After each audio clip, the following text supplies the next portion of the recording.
Olá, este é o Conexão Futura, aqui na tela pelo canal Futura e também pela internet no futuraplay.org. Não é preciso estar doente para procurar um médico. Aliás, quem tem acesso a exames regulares, ao menos uma vez por ano, fazendo o conhecido check-up, consegue manter-se saudável e evitar problemas de saúde. Isso vale para homens, mulheres e também crianças. Por isso, trouxemos dois especialistas aqui no estúdio para conversar com a gente. Estamos recebendo o Dr. Maurício Rubenstein, urologista, e o Dr. Domingos Mantelli, ginecologista e obstetra. Obrigada por participarem do programa com a gente, por estarem aqui. Tudo bem? Tudo jóia. É um prazer estar aqui com vocês. Tá bom. Eu gostaria de começar com uma pergunta para você, Domingos. Por que check-up e por que anual? Uma vez por ano. Na verdade, o check-up anual, né, essa frase que a gente gosta de falar, é uma coisa mais genérica, porque o check-up não necessariamente precisa ser anual. Em alguns casos, ele pode ser semestral, trimestral, depende do que a paciente pode apresentar. Agora, aquela paciente saudável, sem nenhum histórico familiar, nenhum histórico pessoal, de nenhuma patologia, de nenhuma doença, esta sim é candidata ao check-up anual. O que seria isso? Seriam os exames de rotina. Os exames de rotina de saúde da mulher em cada fase da sua vida. Então a gente pode falar até de meninas que ainda não menstruaram, as mulheres na idade fértil, que seria da menarca, que é a primeira menstruação, até chegando próximo da menopausa, e das pacientes menopausadas, que seriam aí a partir dos 45, 50 anos. Vai variar muito os tipos de exames, vão variar muitos esses tipos de exames de acordo com a idade do paciente. Aliás, tem, doutor Maurício, idade correta para a gente começar a fazer check-up? De uma forma geral isso, né? Em todas as áreas da saúde, começar a se cuidar, a se observar? Diferentemente um pouco do Domingos, ou seja, da área ginecológica e das mulheres, né, nos homens existe alguns exames, como o Domingos muito bem colocou, que são no sexo masculino também a partir de uma certa idade. A gente vai comentar sobre isso provavelmente dos exames prostáticos, de alguns exames específicos. De uma forma geral, exames preventivos, exames sanguíneos, ou seja, exames para definir algumas doenças, pela Organização Mundial de Saúde, muitas das vezes existe na fase adulta, a partir dos 30 anos, um indicativo que é bom fazer exames anuais, exames de glicose, exames para função renal, exames para função hepática, para detectar se há hepatite, por exemplo. Então, há algumas nuances na medicina que são importantes nos homens, mas na fase adulta, principalmente a partir dos 30 anos, a gente começa a fazer essa prevenção. E algumas doenças, principalmente as doenças oncológicas, câncer de próstata é uma delas, onde a gente vai provavelmente conversar sobre isso, que é a partir dos 45 anos, onde a prevenção do câncer de próstata é realizada. E eu acho que uma coisa importante de ser falada aqui também, acho que isso levanta sempre um bom papo, né? Em relação essa questão de prevenção masculina e feminina, existe um dado do Ministério da Saúde, de um estudo realizado no nosso país, que os homens fazem 6 vezes menos exames do que as mulheres. Então, acho que isso é uma coisa importante para a gente colocar, né, em mídia, que isso deve ser mudado. Ou seja, os homens precisam se cuidar mais, eles se cuidam muito menos que as mulheres. Então, a gente tem que tentar mudar isso. O Ministério da Saúde, inclusive, no ano passado, iniciou como se fosse uma campanha, lançou uma campanha, né, que é para tentar justamente estimular a procura dos homens nos postos de saúde, nas unidades públicas, né? Normalmente eles alegam questão de tempo, como se as mulheres também não tivessem tempo. Acho que é mais questão cultural, né? É um pouco de medo, de repente, também, doutor, que existe aquela lenda, eu vou procurar o quê, né? Quem procura acha, eu vou procurar problema de saúde, como assim? Eu acho que é mais... O que você observa de uma maneira geral? É cultural e também muito de tabu, né? As mulheres já têm esse hábito, isso já passa de mãe para filha, assim por diante. É a própria mãe quem vai levar a menina, a filha no ginecologista. E a gente não vê isso acontecer entre os homens, o pai levar o filho ao urologista. Ó, filho, você está virando adolescente, eu vou te levar uma primeira consulta com o urologista. A gente não vê isso acontecer, não é um hábito, e esse hábito deveria ser criado, né? Como bem colocou o Dr. Maurício, isso é muito importante. O câncer de testículo, até a gente estava conversando aqui nos bastidores, ele estava dizendo que acomete as pessoas mais jovens. Então, não é a partir dos 35, 40 anos que ele vai começar a ter preocupação com o testículo dele. Ao contrário, tem que começar antes. Então, o ideal seria isso. Igual a mãe leva uma filha no ginecologista quando ela menstrua ou quando passa a ter uma vida sexual ativa, seria interessante que os meninos também fossem levados pelos pais. Tá bom. E as mulheres realmente já estão com essa coisa incorporada, com essa cultura do autoexame? Sim, já criou-se o hábito, né? Isso já é falado muito nas mídias, né? Isso é muito colocado, as campanhas que existem por câncer de mama, então é uma coisa muito difundida, uma coisa que já está mais intrínseca. No homem ainda tem um pouco de tabu em relação a isso.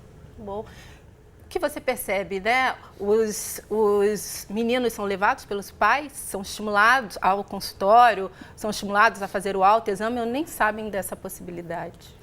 Olha, como eu disse anteriormente, é diferente, realmente, não só na questão cultural, não. É diferente em questão, realmente, a questão sexo masculino e feminino. Existe quase uma obrigatoriedade, digamos assim, de as meninas começarem cedo com os ginecologistas. Elas têm um clínico que é o ginecologista desde cedo, uma pessoa de confiança, uma pessoa que elas vão crescer, né, fazendo seus exames anuais. E o homem, na realidade, só procura um clínico ou um urologista, um especialista, se tem algum problema mais agudo. Então, ele vai procurar o urologista realmente a partir dos 40 anos com mais frequência, mas antes disso, mais para um problema mais agudo. E a gente estava comentando de prevenção primária, no caso, que é você buscar, né, um possível diagnóstico, ou seja, você diminuir a chance de ter uma doença de pior gravidade. E a gente tem que lembrar dos fatores de risco, né? Os homens também, eles bebem mais, fumam mais, são mais sedentários, e isso tudo faz muita diferença no que a gente está falando. Então, é claro que isso vem mudando, infelizmente, para o sexo feminino, ao longo dessas últimas 2, 3 décadas, a mulher completamente inserida no mercado de trabalho fez com que isso piorasse para o lado do sexo feminino também, fumando mais, bebendo mais, fazendo menos exercício, mas isso é importantíssimo. Se a gente não mudar isso e não orientar esses pacientes desde cedo a terem bons hábitos de vida, a prevenção vai ser realizada para que você tenha um diagnóstico mais precoce, mas infelizmente as doenças não vão ser evitadas. É porque quando a gente fala do check-up anual, na verdade a gente está falando de medicina preventiva, né? Sim. E a mulher ainda tem uma vantagem fisiológica, né? A proteção hormonal, coisa que o homem não conta com isso. Tanto que a gente pode ver que a mulher, dificilmente você vê uma mulher infartando antes dos 50 anos. Não tem. Homens você vê, mulheres a gente não vê, é muito raro ver. Porque a mulher conta com essa proteção hormonal até a menopausa. Ela passa a se igualar num risco cardiovascular ao homem quando ela entra na menopausa. Mas antes disso ela ainda tem essa proteção. Então a mulher já tem essa saúde melhor do que o homem acaba tendo os hábitos de vida muito mais irregulares do que a mulher, e a mulher já tem o hábito de se cuidar, né? Muito mais do que o homem. Tá. Concorda? É uma medicina preventiva, doutor Maurício? Concordo. Você tinha comentado sobre a questão do autoexame masculino, né? A gente fala muito em autoexame de mama, né? No público em geral, né? O ginecologista sempre orientando, a população acho que é até bem orientada em relação a isso. E existe também o autoexame masculino em relação à parte testicular. Os testículos, né, são órgãos que podem ter câncer entre 15 e 35 anos, e os pais devem orientar, ou seja, se não souberem orientar, levar um urologista para que oriente a fazer o autoexame durante o banho. Ou seja, é um dos cânceres mais comuns entre 15 e 35 anos no sexo masculino e altamente curável se descoberto precocemente. Então, é uma dica, uma ideia que deve ser mais colocada para a população, que o autoexame testicular deve ser feito com uma certa frequência. Pelo menos a gente ensina às crianças, aos adolescentes a fazer esse exame. A gente está aqui estimulando, né, você a fazer o exame, procurar pelo menos uma vez por ano os especialistas, fazer seus exames. A gente sabe que nem sempre é fácil, principalmente para quem não tem plano de saúde. A gente quer reforçar que todo brasileiro tem sim direito constitucional às ações de serviços necessários para a promoção, a proteção e a recuperação de saúde. Isso inclui a realização de consultas médicas e exames nas unidades do Sistema Único de Saúde, o SUS. É direito nosso também obter gratuitamente os medicamentos necessários para os tratamentos, mesmo que algum não esteja na lista oficial daqueles medicamentos considerados essenciais. Postos de saúde devem fornecer esses remédios e existem ainda os serviços de farmácia popular do governo federal e de vários estados. Então, informe-se, cobre. Se você não conseguir atendimento em alguma unidade do SUS, denuncie no judiciário, também nas comissões de saúde do seu município e do seu estado. No dia a dia, vocês observam isso, que os tratamentos específicos para cada especialidade, né, para cada uma de vocês, é fácil, é oferecido pelo SUS? Como é que vocês observam, doutor Domingos? Bom, todos são oferecidos, né? Mas infelizmente a gente sabe das filas gigantescas, né? Muitas vezes a mulher vai marcar uma mamografia para fazer e ela leva aí quase um ano para conseguir um agendamento. E se ela precisar, depois dessa mamografia, se der alguma alteração, precisar passar com um especialista, ou seja, com um mastologista, é mais difícil ainda. Então, conforme a especialidade vai afunilando, vai ficando cada vez mais difícil a busca por esse profissional. Isso, infelizmente. Mas como você mesma colocou, é um direito e eu acho que a gente tem que brigar pelos nossos direitos. Os pacientes devem, sim, ir atrás. E os exames, pelo menos os básicos, devem ser realizados. Ultrassom de mamas, mamografia, o Papa Nicolau e os exames de sangue básicos de uma rotina feminina. Bom, doutor Maurício, o que é observado aí na área da urologia, da oferta de serviços? Olha, a minha opinião é muito semelhante ao do Dr. Domingos. Eu acho que existem vários serviços no SUS que são aptos a fazer uma prevenção urológica bem feita. Os exames de prevenção básicos não são caros, são exames oferecidos na rede pública de saúde, de uma forma geral, devem ser oferecidos em todo o Brasil. E, basicamente, em relação ao homem, fora os exames de sangue, em termos de doenças renais, em termos de infecção urinária ou até de acompanhamento de algumas outras doenças, o exame de PSA e o toque retal, que é realizado a partir dos 45 anos para quem tem história familiar e 50 anos para quem não tem história familiar, é oferecido em toda a rede pública de saúde gratuitamente a todos os homens. Agora, esses exames de rotina, eles costumam considerar também histórico familiar do paciente? Sem sombra de dúvidas. Se eu tenho uma paciente, tem um histórico familiar, por exemplo, de mãe, tias ou irmãs com câncer de mama, por exemplo, eu vou começar um rastreamento para um câncer de mama muito mais precocemente. O mesmo vale para um câncer de colo de útero e assim por diante. Então, dependendo do histórico, tanto pessoal quanto familiar, a abordagem pode mudar. Foi aquilo que eu falei bem no início do programa. Às vezes o check-up não seja anual, às vezes seja semestral, às vezes até trimestral. Isso vai depender muito do histórico e dos exames de cada paciente. Bom, sua observação. No caso masculino também, a questão da prevenção prostática, como eu comentei, ela começa 5 anos mais cedo. Ou seja, a nossa Sociedade Brasileira de Urologia, ela preconiza que homens que tenham parentes com histórico de doença familiar de câncer de próstata começam aos 45. E quem tem um familiar, 2 ou 3, ou seja, de acordo com o número de familiares acometidos, isso aumenta de 2 vezes a 8 vezes a chance desse indivíduo ter câncer, apresentar um câncer de próstata durante o seu acompanhamento. Então, é de extrema importância que ele comece a fazer esse acompanhamento, um exame de sangue anual, que é o exame de PSA, que chama-se antígeno prostático específico. É um exame simples de ser feito, realizado em qualquer laboratório do Sistema Único de Saúde. E o exame de toque retal, que é um exame, basicamente, que tem um tabu muito grande, que vem caindo ao longo dos anos. É importante isso aqui, a gente comentar existe, sobre né? isso. A gente fez programa recente aqui falando sobre esse assunto e sabe que ele ainda existe. Sim. Ainda existe o tabu, mas isso vem caindo quando a gente coloca informação à população. Ou seja, no momento que a gente coloca que é importante para a saúde do homem isso, que se ele descobrir uma doença, que ele vai descobrir precoce e vai poder usufruir a vida da maneira que ela deva ser vivida, se ele vai curar e vai, com certeza, passar por cima de um tabu que de repente dura algum tempo, mas deve ser colocado de geração a geração como uma coisa mais simples. Nós todos estávamos comentando agora sobre essa questão de prevenção.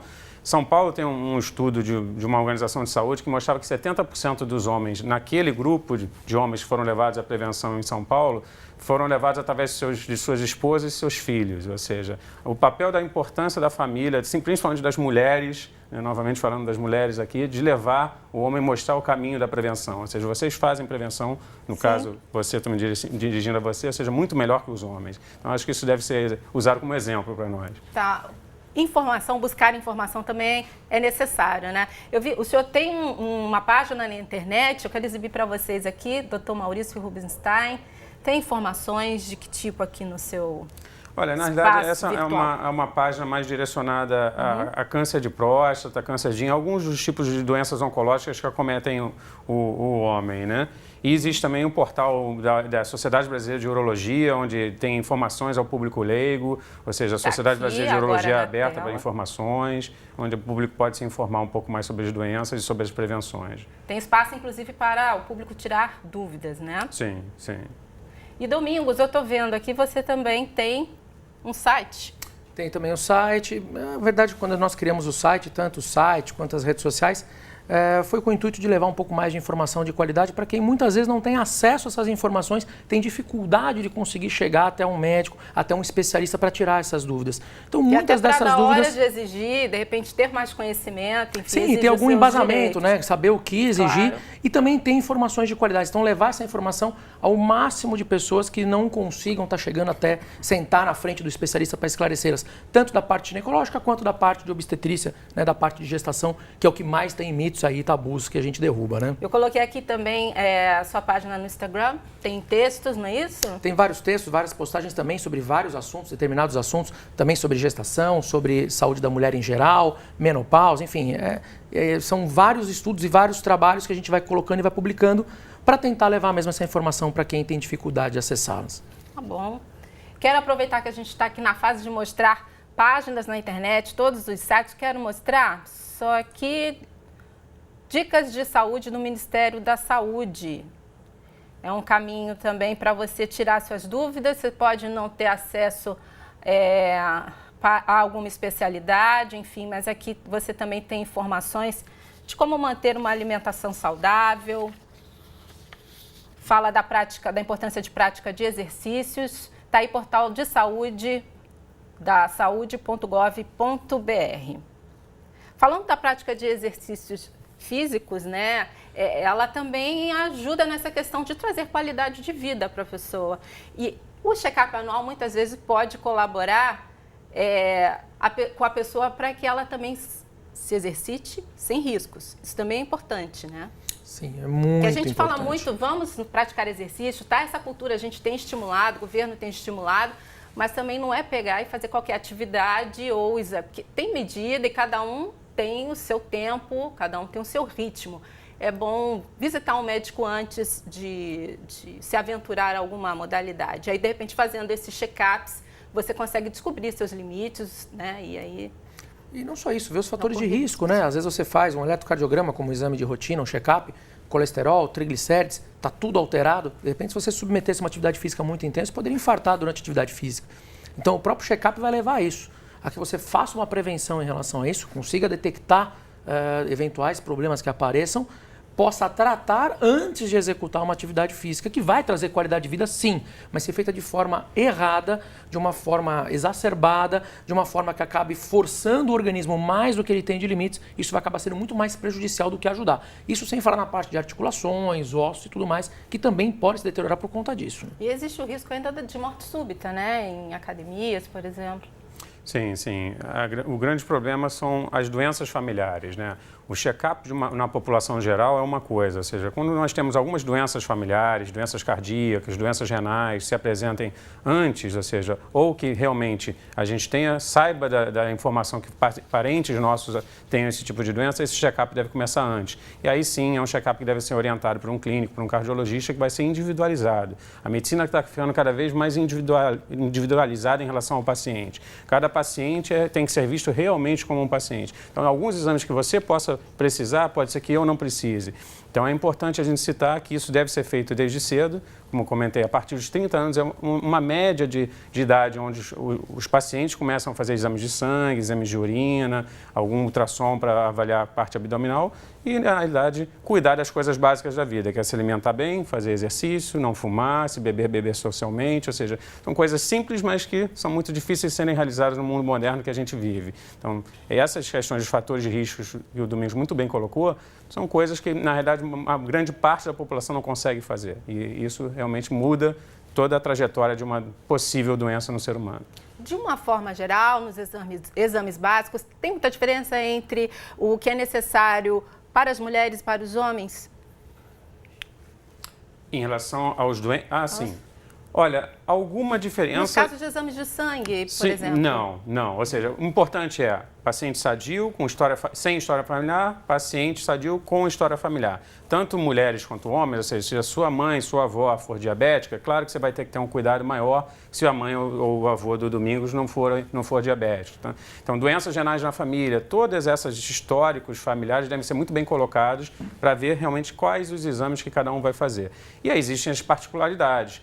câncer de colo de útero, na ginecologia, o câncer de próstata, uma coisa que a gente não comentou aqui, mas também o câncer de intestino, também tem uma história familiar muito importante. É sempre perguntado, será que eu devo fazer colonoscopia? Normalmente, o que a Organização Mundial de Saúde coloca é que a partir de 50 anos, todo mundo deve fazer uma colonoscopia na vida. Caso tenha histórico familiar ou até doença inflamatória intestinal, alguns pólipos que são encontrados dentro do intestino, esse exame deve ser repetido a cada 2, 3 ou até 5 anos, de acordo com as organizações de cada, ou seja, se é coloprocto, se é coloproctologia, se é da clínica médica, eles têm algumas diferenças em relação a isso. Mas é um outro exame que é feito e deve ser feito com ênfase em si, descobrir um câncer que seja descoberto bem no início. Tá bom. No caso dos idosos, é mais do que importante que eles façam esses exames anualmente? Sem sombra de dúvidas. Como a gente estava falando das diferenças, na verdade, para o homem e para a mulher, os exames de sangue básicos são iguais para todo mundo. O que vai variar uma coisa ou outra. Nas mulheres são determinados tipos de hormônios que você vai dosar, no homem você tem o PSA, que você não vai dosar na mulher. Tem uma coisa ou outra que vai variar. E no idoso, muito mais. Você vai acabar acrescentando mais exames. Então, no meu caso, na ginecologia, a mulher que está na perimenopausa ou já na menopausa, você vai acabar introduzindo a densitometria óssea para fazer uma avaliação óssea. Perimenopausa seria que fase? A perimenopausa seria aquela mulher que está no climatério, a fase de transição entre a vida reprodutiva e a menopausa, que pode começar a partir dos seus 40 anos e quando ela chega nos 45, ela começa realmente a parar de menstruar, 45, 50 anos, que seria a menopausa. Então, esse período de transição, quando a mulher tem falhas menstruais, é chamado de perimenopausa. Então, a mulher, nesse período, já começa a investigar outras doenças. Doenças cardiovasculares, que acaba ficando com um risco muito maior por conta dessa falência hormonal ovariana que ela tem. Os riscos de osteoporose e fraturas ósseas aumentam demais. Então, a gente começa a fazer uma investigação um pouquinho mais acurada. A gente já passa a investigar essa parte renal com um pouco mais de cuidados. O risco de hipertensão dessa mulher aumenta. Então, a gente começa a ter alguns exames que a gente vai acrescentá-los, que a menina de 15 anos que procurou ginecologista não está no rol de exames de rotina dela. Bom, olha, a gente já está nos minutos finais do programa. Quero muito agradecer a presença de vocês aqui. Eu acho que a gente conseguiu contribuir para esclarecer, ou pelo menos alertar as pessoas da importância, né? Que é de manter-se vigilante, não é isso? Sem dúvida. Acho que manter-se saudável, né? Ou seja, ter bons hábitos de vida. Eu acho que isso não é tão difícil assim, aquela história basta querer. A gente tem que ter uma boa alimentação, buscar fazer exercício, buscar informação, né? Ter um bom médico de sua confiança para que você possa realmente fazer seu check-up e se cuidar. E acho que a mensagem que vai é que a gente tem que deixar um pouco os tabus de lado, no caso da urologia, no caso dos homens, né? E pensar na sua própria, não na sua própria saúde, mas na saúde dos seus familiares, né? Porque se você não estiver bem de saúde, você vai acabar acometendo outras pessoas que gostam de você e acho que a vida deve ser vivida da melhor maneira, deve se cuidar. Tá bom, manter-se vigilante, né, doutor Domingos? Manter-se vigilante e tentar, pelo menos, atenuar um dos maiores males do século, que é o estresse do dia a dia. Também é responsável por uma série de doenças que a gente não sabe de onde que surge. O estresse tem muita relação com isso. Lembrar que o conceito de saúde não é somente a saúde física. A saúde emocional de cada pessoa é extremamente importante. Tá bom. Cuidado físico e do mental. Exato. Obrigada. Até uma próxima oportunidade. Eu que agradeço estar aqui com vocês. Foi um prazer. A você de casa também, muito obrigada pela participação. Você sabe que o Canal Futura, o Conexão Futura, está sempre no ar de segunda a sexta-feira, aqui no Canal Futura ou sempre no futuraplay.org. Um abraço, até a próxima.